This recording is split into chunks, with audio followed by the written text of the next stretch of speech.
हरे कृष्णा। वैदिक संस्कृति के विरुद्ध षड्यंत्र और इसे पुनः प्रस्थापित करने का उपाय। ग्रामीण विकास प्रचार योजना कार्य विभाग कृष्ण कृपा मूर्ति श्रील प्रभुपाद द्वारा दिए गए उपदेशों को पूर्ण करने की दिशा में एक उद्यमशील प्रयास है। एक बार श्रील प्रभुपाद ने अपने भक्तों से कहा कि शहरों में हमारे लिए कोई कार्य नहीं है, अपितु हमारी जीवन शैली ग्रामीण जीवन धारा के लिए अनुकूल है। शहरों में हम केवल प्रचार के उद्देश्य से निवास करें। ऐसा क्यों?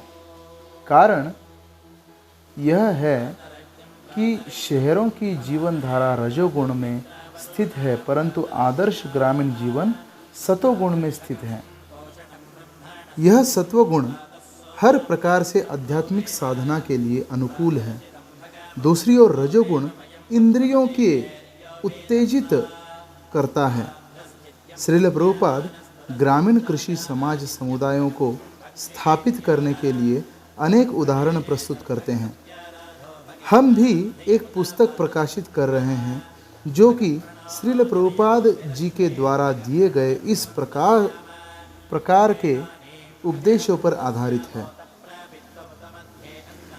भगवत दर्शन पत्रिका 20 मई 1956 के एक आध्यात्मिक लेख कंसेप्शन ऑफ गीता नगरी में श्रील प्रभुपाद बहुत ही सुंदर रूप से अपने लक्ष्य को स्पष्ट करते हैं। वे उनके लक्ष्य को 4 भागों में विभाजित करते हैं। पहला, मंदिर प्रवेश आंदोलन अर्थात अर्च विग्रह सेवा आंदोलन। दूसरा, संकीर्तन आंदोलन अर्थात प्रचार। तीसरा, आध्यात्मिक दीक्षा आंदोलन। एवं चौथा, श्रेणी विहीन समाज अर्थात स्वाभाविक जाति व्यवस्था आंदोलन। वे फिर उपदेश करते हैं कि भक्तजन संपूर्ण रूप से गौओं तथा भूमि पर निर्भरशील होकर निश्चित रूप से सरल जीवन को अपनाएं। यह बात सत्य है कि उद्योग का अस्तित्व रहता है। सारा उद्योगीकरण प्रकृति के अति निकट तथा अनुकूल होना चाहिए। श्रील प्रभुपाद ने उनके लक्ष्य को 4 भागों में क्यों विभाजित किया, उसे समझने के लिए हम निम्नलिखित इतिहास पर दृष्टि डालेंगे।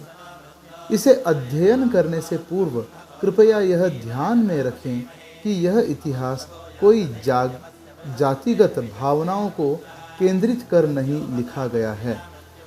यह केवल स्पष्ट करता है कि सारी घटनाएं भगवान के द्वारा प्रदत्त व्यवस्था पर आधारित है, जो कि संपूर्ण सत्य है। कृष्ण भावनामृत आंदोलन या प्राचीन भारतीय वैदिक संस्कृति शारीरिक धरातल से परे है।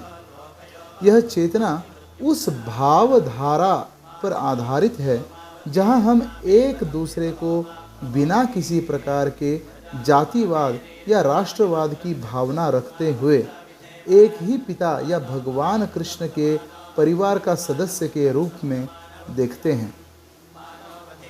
यदि यह चेतना सारे मानव समाज के सदस्यों में प्रसारित की जाए तभी वास्तविक शांति की प्रतिष्ठा होगी। अन्यथा राष्ट्रसंघों, यूएनओ तथा दूसरों के द्वारा किए जाने वाले हर प्रकार के प्रयास विफल होंगे।